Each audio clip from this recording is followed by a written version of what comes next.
चुनाव प्रचार का भोपू अब बंद हो चुका है। अब कल जनता के सामने अपनी अपनी उंगली की ताकत दिखाने की बारी है। लेकिन चुनाव प्रचार में नेताओं ने जो ताकत झोंकी उस पर एक नजर डाल लेते हैं। पीएम मोदी ने कुल 14 जनसभाएं की है। पीएम मोदी ने पटना में एक रोड शो किया है। अमित शाह ने कुल 35 जनसभाएं की है। तो प्रधानमंत्री मोदी ने पटना में एक रोड शो भी किया, अगर आपको याद हो तो। इसके अलावा अमित शाह की अगर हम बात करें तो उन्होंने कुल 35 जनसभाओं को संबोधित किया, एक रोड शो किया। बीजेपी के राष्ट्रीय अध्यक्ष के बारे में भी आपको जानकारी देते हैं। सियासी रण में कैसे दिग्गजों ने पूरी ताकत झोंकी वो हम आपको बता रहे हैं। 13 रैलियां जेपी नड्डा ने की, एक रोड शो किया। इसके अलावा रक्षा मंत्री राजनाथ सिंह ने 13 जनसभाओं को संबोधित किया, रोड शो एक भी नहीं किया। उत्तर प्रदेश के सीएम योगी आदित्यनाथ ने 12 जनसभाओं को संबोधित किया है और एक रोड शो भी किया है।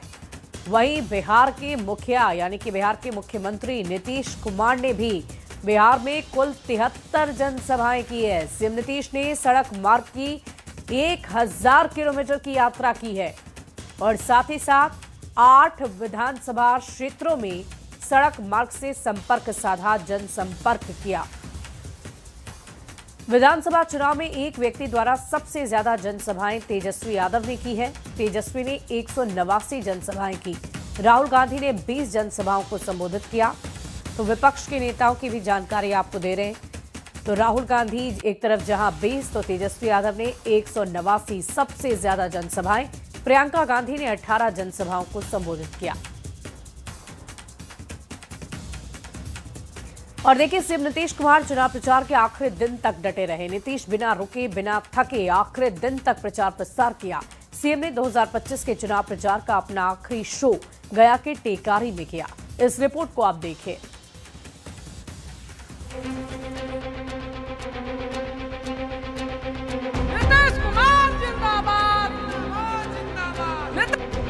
बिहार विधानसभा चुनाव के सियासी रण में सीएम नीतीश कुमार पहले दिन से आखिरी दिन तक डटे रहे। नीतीश कुमार ने प्रचार के आखिरी दिन गया, औरंगाबाद, रोहतास और कैमूर में चुनावी जनसभा को संबोधित किया। ये तस्वीरें हैं गया जी की, जहां टेकारी में शाम में सीएम नीतीश कुमार ने 2025 का आखिरी चुनाव प्रचार प्रसार किया। सीएम नीतीश ने हम पार्टी के प्रत्याशी अनिल कुमार के पक्ष में वोटों की अपील की। सब तरह से सब काम, स्वास्थ्य सेवाओं में सुधार किया गया। हर तरह से एक एक चीज को देख करके हम लोगों ने काम किया है। राज्य में सड़कों और पुल पुलियों का भी निर्माण कराया गया। एक एक तरह से सब काम किया गया। औरंगाबाद के नबीनगर में सीएम नीतीश कुमार ने जेडीयू प्रत्याशी चेतन आनंद के समर्थन में चुनावी जनसभा को संबोधित किया।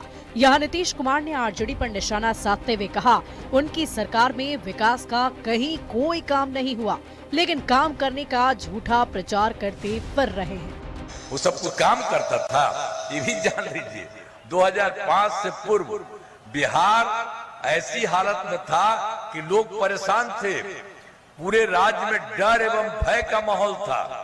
समाज में विवाद होता था। न सही ढंग से पढ़ाई की व्यवस्था थी, न इलाज की, न बिजली की, न सड़क की। पहले वाली सरकार ने कुछ काम नहीं किया और हम ही लोग किए हैं और अब केंद्र का पूरा मदद हो रहा है। सीएम नीतीश कुमार ने रोहतास के करगहर विधानसभा क्षेत्र में चुनावी सभा को संबोधित किया। इस दौरान उन्होंने आरजेडी पर जमकर निशाना साधा। नीतीश ने आरजेडी के शासनकाल को जंगल राज बताया कि हम लोगों की सरकार बनी 24 नवंबर 2005 को और 20 साल हो गया है। लेकिन जो इसके पहले जो सरकार थी, कोई काम नहीं होता था, बहुत बुरा हाल था। पहले जो बुरा हाल था तो क्या स्थिति थी हम लोगों के पहले वाले को? लोग शाम के बाद घर से बाहर नहीं निकलते थे। कैमूर के चैनपुर विधानसभा क्षेत्र में नीतीश कुमार जमकर गरजे। चुनावी सभा के दौरान नीतीश कुमार ने आरजेडी पर निशाना साधा। नीतीश कुमार ने कहा कि 20 साल पहले बिहार में कोई काम नहीं होता था। सीएम नीतीश ने एनडीए को जिताने की अपील की है। तो ये उन लोगों की सरकार चली थी तो उस सबका क्या बुरा हाल था, कुछ काम नहीं होता था। आउ तो 15 साल चला, लेकिन उसमें 7 साल से हट गया तो जानते हैं ना, अपनी पत्नी को बनवा दिया। तो यही सब चीज होता रहता है, कुछ नहीं होता है। बिहार में चुनावी प्रचार का शोर खत्म हो गया है। अब 122 सीट पर 11 नवंबर को वोटिंग होगी।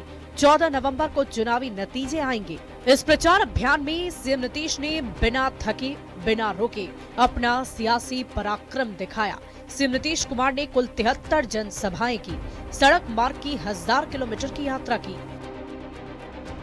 Bureau report, news 18। वहीं प्रशांत किशोर ने वोट चोरी के मुद्दे पर राहुल गांधी को तगड़ा जवाब दिया है। प्रशांत किशोर ने कहा कि वोट चोरी से बिहार के लोगों को कोई लेना देना नहीं है। बिहार में वोट चोरी का मुद्दा न था न है। पीके के इस बयान पर अब सियासत सुलग गई है। ये वोट चोरी का मामला बिहार में आप लोग भी जान रहे हैं कि कभी ना मामला था ना है। वोट चोरी को राहुल गांधी ने बिहार चुनाव का मुद्दा बनाया। राहुल गांधी ने हर सभा में वोट चोरी का मुद्दा उठाया और बीजेपी पर कई गंभीर आरोप लगाए। अब वोट चोरी के मुद्दे पर प्रशांत किशोर ने राहुल गांधी पर बड़ा हमला किया। सुपौल में जन सुराज के संस्थापक प्रशांत किशोर ने कहा, बिहार में वोट चोरी का मुद्दा न कभी था और न ही है। बिहार के लोगों को वोट चोरी से क्या लेना देना। पीके ने राहुल गांधी पर सवाल खड़े करते हुए कहा, अगर वोट चोरी मुद्दा है तो चुनाव आयोग को घेरिए, सुप्रीम कोर्ट जाइए। इसके लिए बिहार चुनाव को क्यों हाईजैक कर रहे हैं। बिहार में कोई आपको मिला अभी रास्ते में कि मेरा वोट कट गया है? जब किसी का वोट कटा ही नहीं है तो क्या आप वोट चोरी बात किए जा रहे हो? भाई वोट चोरी का मामला है अपना दिल्ली में, अगर मामला है इलेक्शन कमीशन को घेरिए, सुप्रीम कोर्ट में जाइए, देश भर में एजिटेशन कीजिए। बिहार के इलेक्शन को क्यों हाईजैक कर रहे हो उसमें? विपक्ष लगातार वोट चोरी के मुद्दे पर एनडीए को घेर रहा था, लेकिन पीके ने साफ कह दिया है कि बिहार के लोगों को वोट चोरी से क्या लेना देना। प्रशांत किशोर के इस बयान पर सियासत सुलग चुकी है। कमाल की बात है ये तो। वोट चोरी से इनका कोई लेना देना नहीं है। उत्तराखंड के लोग बिहार की सरकार चुन दे रहे हैं, उत्तर प्रदेश के लोग बिहार की सरकार चुन दे रहे हैं, हरियाणा राजस्थान के लोगों को लाके जगह जगह वोटर बना दिया गया है, वो बिहार की सरकार चुन दे रहे हैं और बिहारियों का नाम काट के हटा दिया गया है। भाजपा के खेमे में बेचैनी है और आप भाजपा के खेमे की बेचैनी को कम करने की कवायद में जिस तरह की राजनीति कर रहे हैं प्रशांत किशोर पांडे जी, वो राजनीति अब बिहार की जनता स्वीकार करने के लिए तैयार नहीं है। जिस प्रकार से बिहार चुनाव के दरमियान राहुल गांधी अपनी पार्टी के लिए उपयोगी साबित नहीं हुए, ठीक वैसे ही पीके जो राजनीति को पूंजीवाद के नजरिए से देखते हैं और व्यापार के लिए राजनीति को एक जरिया बना लिया है, मैं समझता हूं कि इन दोनों नेताओं को बिहार की जनता ने नकार दिया है। जहां तक वोट चोरी के मुद्दे पर राहुल गांधी को प्रशांत किशोर ने घेरा है, यह बिल्कुल सही है। बिहार में वोट चोरी नहीं हो रही है और यह यहाँ कोई मुद्दा भी नहीं है। जहां तक बेहतर शिक्षा और रोजगार देने की बात है, इसकी चिंता की जरूरत प्रशांत किशोर जी को नहीं है। वह युवाओं को गुमराह करने की कोशिश न करें। प्रशांत किशोर ने वोट चोरी के मुद्दे पर राहुल गांधी को बड़ी चुनौती दी। प्रशांत किशोर ने कहा, बिहार चुनाव को वोट चोरी की बहस से हाईजैक ना करें। राहुल गांधी पिछले कुछ महीनों से बार बार वोट चोरी का आरोप लगा रहे हैं, लेकिन पीके ने ये कहकर बिहार के लोगों को वोट चोरी से कोई मतलब नहीं है, राहुल गांधी को तगड़ा जवाब दे दिया है। न्यूज़ 18 के लिए पटना से संजय कुमार की रिपोर्ट। देखिए, भागलपुर में कल वोटिंग होनी है। निष्पक्ष और शांतिपूर्ण मतदान संपन्न कराने को लेकर प्रशासन ने मुकम्मल तैयारियां कर ली है। 7 विधानसभा सीटों पर 82 उम्मीदवार चुनावी रणभूमि में हैं। कहलगांव और सुल्तानगंज में महागठबंधन के उम्मीदवार आमने सामने हैं। तस्वीरें हम आपको दिखा रहे हैं कैसी तैयारियां की गई है। भागलपुर से ये तस्वीर सामने आ रही है, जहां पर बड़ी तैयारियां कल के मतदान के मद्देनजर की गई है। सुरक्षा के पुख्ता इंतजाम किए गए हैं। प्रशासन ने पूरी तैयारी की है। 7 विधानसभा सीटों पर 82 उम्मीदवार अपनी किस्मत आजमा रहे। हम गया है भागलपुर सहित 20 जिलों के 122 सीटों पर 11 नवंबर को वोटिंग होगी। वहीं अगर हम भागलपुर की बात करें तो भागलपुर के 7 विधानसभा सीट पर 82 उम्मीदवार चुनावी मैदान में हैं। भागलपुर में इस बार चुनावी मुकाबला बेहद दिलचस्प होने वाला है। खासकर सुल्तानगंज और कहलगांव के 2 ऐसे सीट हैं जहां पर महागठबंधन के प्रत्याशी आमने सामने हैं। वहीं अगर हम पिछली बार विधानसभा चुनाव की बात करें तो यहां पर 7 विधानसभा सीट पर एनडीए ने 5 सीटों पर अपना कब्जा जमाया है, जबकि 2 पर महागठबंधन ने जीत हासिल की थी। इस बार भी भागलपुर में जो विधानसभा चुनाव है ये बेहद ही दिलचस्प रहने वाला है, खासकर जिस तरह से कई सीटों पर महागठबंधन के ही प्रत्याशी आमने सामने हैं। वहीं अगर हम बात करें जिले में कुल मतदाता की, तो भागलपुर में 22,30,208 मतदाता हैं, जिसमें कि इस बार 50,000 नए वोटर को जोड़ा गया है, जिनकी भूमिका इस बार के विधानसभा चुनाव में बेहद ही महत्वपूर्ण मानी जा रही है। विकास कुमार सिंह, न्यूज़ 18, भागलपुर। अगली खबर मोतिहारी से, जहां जिला प्रशासन ने मतदान की तैयारियों को अंतिम रूप दे दिया है। डीएम ने बताया कि जिले की 12 विधानसभा सीटों पर मतदान होंगे, जिसके लिए कुल मिलाकर 4,495 मतदान केंद्र बनाए गए हैं। सीसीटीवी कैमरे से निगरानी रखी जाएगी और इसके अलावा सभी मतदान केंद्रों पर पुलिस बल की तैनाती होगी। तृतीय चरण का चुनाव हमारे जिले में 11 नवंबर को होने जा रहा है और सभी तैयारियां हम लोगों ने पूर्ण कर ली है। हमारे सभी 4,095 बूथ पे सीसीटीवी लग रहा है और सभी पे हम लोग यहां से हमारे कंट्रोल रूम से नजर रख सकते हैं। हमारी टीम रहेगी, विधानसभा वार भी कंट्रोल रूम बनाए गए हैं, जिला वार भी कंट्रोल रूम बनाए गए हैं। दोनों जगह टीम रहेगी और दोनों जगह लगातार उसको मॉनिटर करेगी। चुनाव की पूरी तैयारी ऑलमोस्ट कर ली गई है और सारी तैयारियां जो अंतिम चरण में है, करीब 21,000 से भी ज़्यादा बल का डिप्लॉयमेंट किया जा रहा है, जो काफ़ी सफिशिएंट है। और हम लोगों ने बूथ की सुरक्षा के लिए 4 लेयर सिक्योरिटी प्लान किया।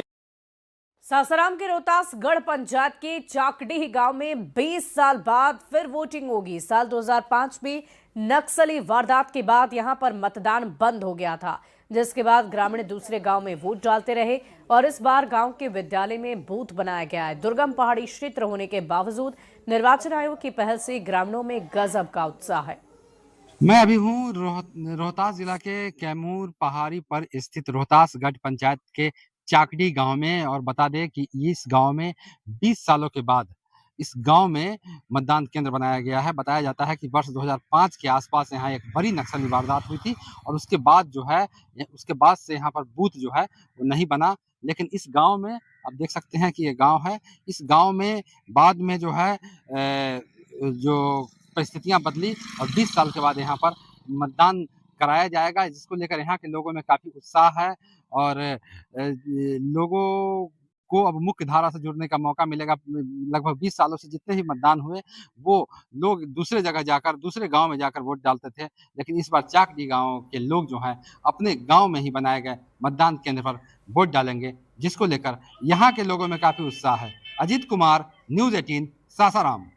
और देखिए, बिहार में दूसरे चरण के मतदान से पहले भारत नेपाल सीमा को पूरी तरह सील कर दिया गया है। नेपाल से जुड़े नदी और जंगल के रास्तों पर चौकसी बढ़ा दी गई है। एसएसबी के साथ ही बिहार पुलिस की टीम अर्धसैनिक बलों के साथ चप्पे चप्पे पर तैनात है। जायजा लिया है संवाददाता मुन्ना राज ने। बिहार में दूसरे चरण के चुनाव को लेकर भारत नेपाल सीमा पर चौकसी बढ़ा दी गई है और भारत नेपाल से जुड़े हुए तमाम बॉर्डर को पूरी तरह सील कर दिया गया है और नदी और जंगल के रास्तों पर भी चौकसी बढ़ाई गई है और एसएसबी के साथ ही जिला पुलिस की टीम लगी है और तमाम अर्धसैनिक बलों के टीम को भी तैनात किया गया है। तो भारत नेपाल के साथ ही यूपी बिहार के तमाम जो रास्ते हैं उन रास्तों को सील कर दिया गया है और जो भी सीमा पार से जो गतिविधि है उस पर पैनी नजर रखी जा रही है। तो हम आपको भारत नेपाल बॉर्डर की तस्वीरें दिखाने की कोशिश कर रहे हैं कि सीधे तौर पर आप देख पा रहे हैं कि भारत नेपाल के बॉर्डर को पूरी तरह सील कर दिया गया और किसी भी तरह के आवाजाही को पूरी तरह से पाबंद किया गया है और जिला प्रशासन की जो टीम है तमाम इलाकों में अर्धसैनिक बलों की टुकड़ियों को तैनात किया गया है, तमाम घुड़सवारों की टीम को भी तैनात किया गया है और जो नदी के रास्ते हैं उन रास्तों पर एसडीआरएफ और एनडीआरएफ की तमाम टीमें तैयार है। तो कुल मिलाकर कहें तो विधानसभा चुनाव को शांतिपूर्ण संपन्न कराने के लिए तमाम जिला प्रशासन की टीम ने जो कवायद शुरू की है उसको लेकर हाई अलर्ट घोषित किया गया है। तमाम तरह की सुरक्षा ये शांतिपूर्ण भयमुक्त माहौल में चुनाव संपन्न हो, इसके लिए 36 कंपनियां यहाँ पर सीएपीएफ फोर्स आई है। सबों का बूथ बिल्डिंग पे प्रतिनियुक्ति कर दी गई है। नेपाल सीमा को 72 आवर्स पहले सील कर दिया गया है और जो इंटर स्टेट सीमा उसको भी सील है न कर दिया गया आज से। और प्रत्येक जो आप जानते ही हैं जो नेपाल सीमा पर यहाँ पर एसएसबी का 21 बीओपी है अभी जस्ट कुछ देर पहले हम लोगों ने ब्रीफिंग भी किया है, सबों को हिदायत कर दिया गया है किसी भी परिस्थिति में नेपाल से या पड़ोसी राज्य से कोई ऐसा अवांछित तत्व नहीं आए जो हमारे चुनाव को डिस्टर्ब करे। सारी तैयारियां हम लोग की गई हैं। इसके अलावा हम लोग गंडक नदी में भी SDRF की प्रतिनियुक्ति की गई है और दियारा इलाके में जो हॉर्स जो MMP है उसका प्रतिनियुक्ति किया गया है। तो SSB की तमाम टीमों ने बॉर्डर को सील कर हर इलाके को अपने सुरक्षा घेरा में ले लिया है। मुन्ना राज, न्यूज़ 18, भारत नेपाल सीमा।